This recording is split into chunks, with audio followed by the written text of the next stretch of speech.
Assalamualaikum warahmatullahi wabarakatuh. Selamat malam dan salam sejahtera untuk kita semua.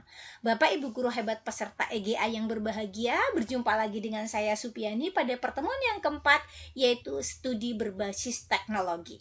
Jadi di era digital sekarang ini kita sudah melakukan yang namanya transformasi pembelajaran. Transformasi pembelajaran melalui integrasi teknologi, kolaborasi digital, dan juga praktik reflektif itu akan menciptakan ekosistem belajar yang dinamis dan juga inovatif di era digital. Kita lihat transformasi pembelajaran yang telah kita lakukan. Kalau di awal kita melihat adanya pembelajaran secara individual, peserta didik akan belajar mandiri dengan sumber daya yang terbatas, ya, dengan perspektif dari mereka saja. Jadi perspektifnya tunggal. Kemudian berkembang menjadi kolaborasi secara tradisional. Kita diskusi tatap muka dengan keterbatasan waktu dan lokasi. Jadi diskusinya harus tatap muka. Kita kadang-kadang kan terbatas waktunya ya Bapak Ibu, karena mungkin ada banyak keperluan yang lainnya gitu. Namun dengan era digital saat ini kita bisa melakukan yang namanya kolaborasi digital interaktif. Kita bisa melakukan pembelajaran bersama, diskusi bersama dengan memanfaatkan teknologi yang bisa memaksimalkan segala keterbatasan-keterbatasan yang ada. Dari waktu kita lebih fleksibel, ya, dan bisa dilakukan dari mana saja dan kapan saja. Jadi transformasi dari pembelajaran individual ke kolaborasi digital itu akan menghasilkan dimensi baru tentunya di dalam dunia pendidikan. Dengan teknologi, siswa bisa terhubung kapan saja, di mana saja, dengan siapa saja. Mereka bisa berbagi ide secara real time, bisa mengakses sumber daya dari seluruh dunia gitu ya, dan mereka bisa memperkaya diskusi dan melakukan eksperimen bersama. Jadi memang dengan metode ini tentu akan memperkuat keterlibatan siswa, meningkatkan pemahaman konseptual mereka, serta membangun keterampilan abad 21 seperti komunikasi, kolaborasi, serta nalar kritisnya. Bapak Ibu yang berbahagia, teknologi membuka pintu bagi pembelajaran yang lebih inklusif, interaktif, dan juga berdampak. Dengan teknologi memungkinkan semua siswa berkontribusi dan berkembang bersama dalam komunitas belajar yang dinamis. Kita akan melihat bagaimana pendekatan berbasis teknologi. Jadi kita bisa melakukan dengan observasi dan pengumpulan data. Ya, kita melihat bahwa di dalam kegiatan observasi dan pengumpulan data, siswa akan mengidentifikasi masalah nyata dan mengumpulkan data melalui kegiatan eksperimen, mungkin menggunakan survei, dan bisa juga mereka melakukan yang namanya studi literatur, ya. Jadi itulah di tahapan pengumpulan data. Ini dilakukan pada pembelajaran berbasis teknologi. Kemudian mereka akan melakukan diskusi, ya. Diskusinya berbasis bukti karena setiap kelompok akan menganalisis temuan mereka secara kolaboratif menggunakan data. Jadi itulah tadi berbasis bukti ya, untuk mendukung argumen dan juga mengeksplorasi berbagai perspektif. Ya, dan yang terakhir yaitu tahapan eksperimen kolaboratif. Jadi mereka akan menguji hipotesis secara bersama melalui simulasi digital atau praktikum ya, untuk memperdalam pemahaman melalui pengalaman langsung. Oke, baik. Di dalam pengembangan pembelajaran berbasis teknologi tentu ada yang namanya praktik reflektif. Apa itu praktik reflektif? Praktik reflektif yaitu proses di mana siswa dan guru secara berkala mengevaluasi proses pembelajaran mereka. Mereka akan mengidentifikasi kekuatan dan juga area-area yang mungkin masih perlu diperbaiki ya, atau kelemahan mereka, serta mereka akan merencanakan langkah-langkah perbaikan ya untuk pengembangan selanjutnya. Adapun manfaat dari praktik reflektif yang pertama tentu meningkatkan metakognisi, ya, meningkatkan kesadaran mereka tentang cara berpikir mereka. Karena dengan melakukan refleksi, kita tahu apa yang sudah kita pahami, apa yang masih menjadi kendala dan bagaimana strategi kita ke depannya itu seperti apa. Kemudian yang kedua manfaatnya adalah mengembangkan kemampuan problem solving. Jadi kita tahu, oh kita punya kendala ini, kita akan mencari solusinya, mencari pemecahan masalahnya. Dan itu akan menjadikan peserta didik kita akan berkembang menjadi pribadi-pribadi yang lebih matang.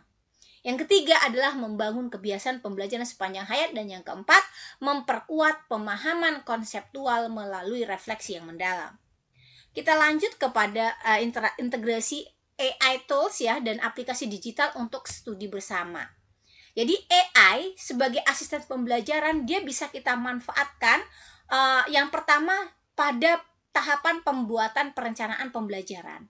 Jadi AI bisa membantu kita merancang rencana pembelajaran yang terstruktur, memberikan menyarankan atau memberikan ide-ide aktivitas seperti apa nih yang cocok untuk tujuan pembelajaran tersebut. Asal kita bisa memberikan prompt-nya secara bagus gitu ya. Kemudian yang kedua, bisa melakukan personalisasi konten ya. Dari hasil yang maka mereka akan menghasilkan materi pembelajaran yang sudah disesuaikan dengan tingkat kemampuan dan gaya belajar siswa kita. Kemudian di AI juga bisa memberikan yang namanya feedback instan ya, memberikan umpan balik secara cepat terhadap pertanyaan siswa. Ya, makanya kita sering menggunakan AI untuk asisten pembelajaran. Kemudian kita juga bisa gunakan AI untuk penilaian dan analisis. Kita bisa menggunakan AI untuk menganalisis hasil belajar dan mengidentifikasi area-area yang memerlukan perhatian. Jadi AI banyak sekali yang bisa kita gunakan ya, seperti ChatGPT, Dola dan lain sebagainya. Semuanya bisa chatbot dan seterusnya. Oke, jadi ada aplikasi-aplikasi digital yang bisa mendukung pembelajaran berbasis teknologi. Yang pertama yaitu adanya aplikasi penilaian dengan fitur QR Code yang berfungsi secara offline. Ya, ini bisa digunakan oleh Bapak Ibu yang mungkin terkendala soal koneksi internet. Kadang di daerah-daerah terpencil ya, kesulitan jaringan internet ini bisa banget dengan QR Code yang bisa digunakan secara offline. Kemudian ada platform kolaborasi virtual ya, seperti Jamboard ya, untuk bisa brainstorming secara visual, mapping konsep dan lain sebagainya. Atau LMS ya, yang sudah terintegrasi seperti Google Classroom atau Moodle, itu bisa digunakan karena bisa menyediakan ekosistem yang lengkap dari penugasan, diskusi, evaluasi, dan ya itu semuanya. Jadi memang aplikasi digital ini dirancang dengan prinsip human centered design. Artinya pusat desainnya itu adalah manusia. Jadi kita memastikan kemudahan penggunanya seperti itu.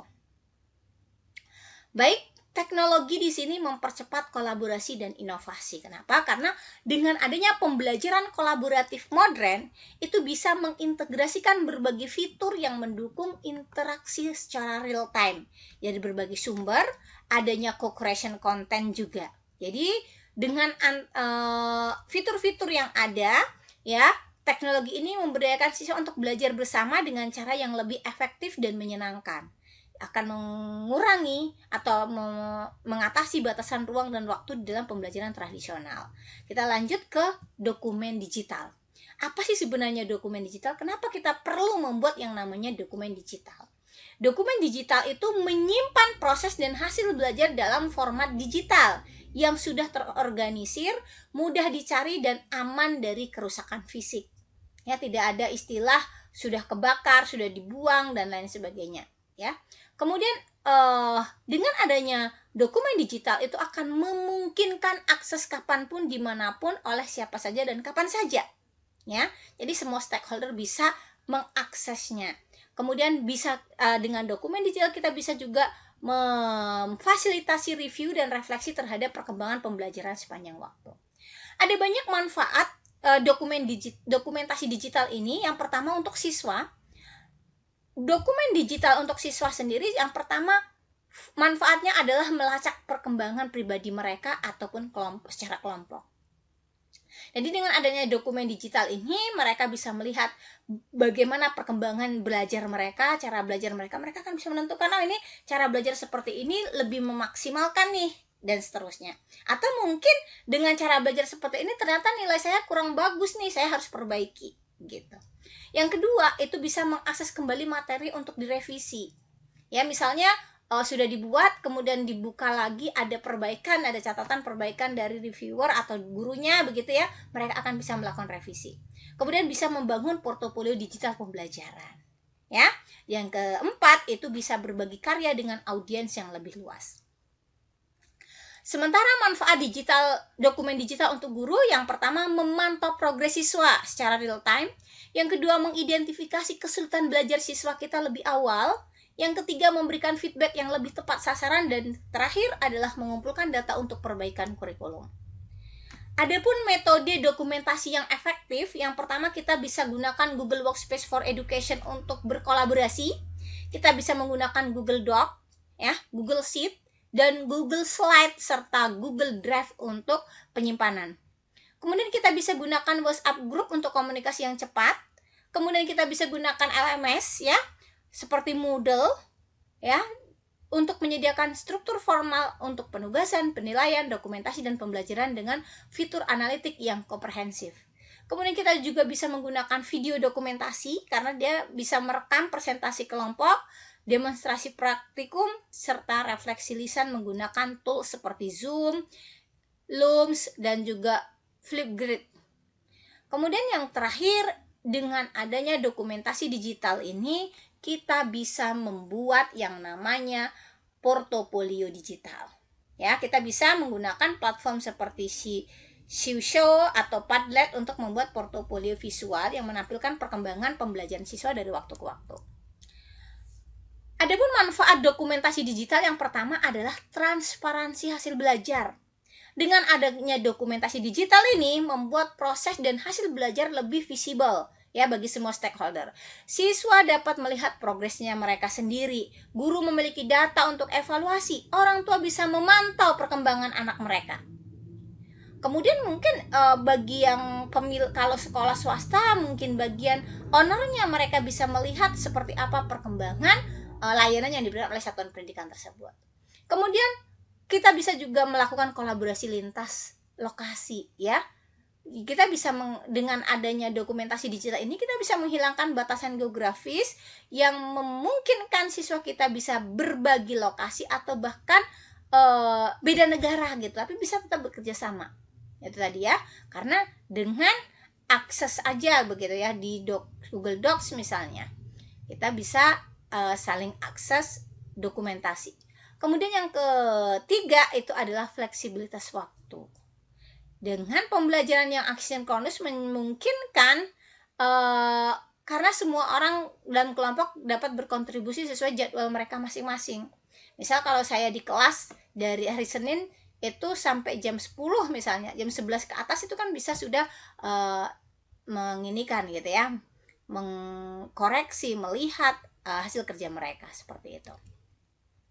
Baik Bapak Ibu, ternyata pelaksanaan pembelajaran berbasis teknologi tidaklah mulus ya, ada tantangan-tantangan yang dihadapi di dalam implementasi pembelajaran berbasis teknologi.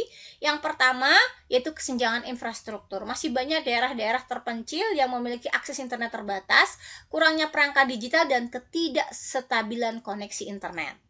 Kemudian solusinya tentu mengembangkan aplikasi yang dapat berfungsi secara offline ya, tadi seperti Kiat Guru yang bisa menggunakan teknologi kompresi data, kemudian menyediakan akses ke community learning center dengan koneksi internet. Kemudian tantangan yang kedua adalah literasi digital yang masih rendah. Baik siswa maupun fasilitator seringkali memiliki keterbatasan digital yang memadai untuk memanfaatkan teknologi pembelajaran secara optimal. Tentu solusinya adalah kita buat pelatihan berkelanjutan, menyelenggarakan workshop literasi digital, menyediakan tutorial video step by step-nya, membentuk peer mentoring system, kemudian mengintegrasikan pembelajaran literasi digital ke dalam kurikulum nasional. Tantangan yang ketiga itu adalah desain aplikasi yang tidak user friendly. Jadi kadang-kadang ada aplikasi yang dirancang tanpa mempertimbangkan kebutuhan penggunanya gitu ya, atau sedikit rumit begitu. Maka kita bisa melibatkan pengguna akhir, baik siswa, guru, atau orang tua dalam proses desain aplikasi menggunakan usability testing, ya. Literasi berdasarkan feedback pengguna untuk mencapai solusi yang truly ya gitu ya, memenuhi kebutuhan mereka. Baik Bapak Ibu, kita tadi sudah belajar mengenai bagaimana studi berbasis teknologi, ada riset kolaboratif, praktik reflektif, integrasi AI, dan dokumentasi digital. Jadi, mari kita sama-sama memanfaatkan kekuatan teknologi untuk menciptakan ekosistem belajar yang inklusif, inovatif, dan juga berdampak. Setiap pendidik, siswa, dan juga stakeholder pendidikan memiliki peran penting dalam transformasi ini. Mulai dari langkah-langkah kecil, pilih satu teknologi, coba satu metode kolaborasi baru, dokumentasikan prosesnya, terus kita berinovasi. Bersama kita dapat menciptakan generasi pembelajaran yang adaptif, kritis, dan siap menghadapi tantangan masa depan.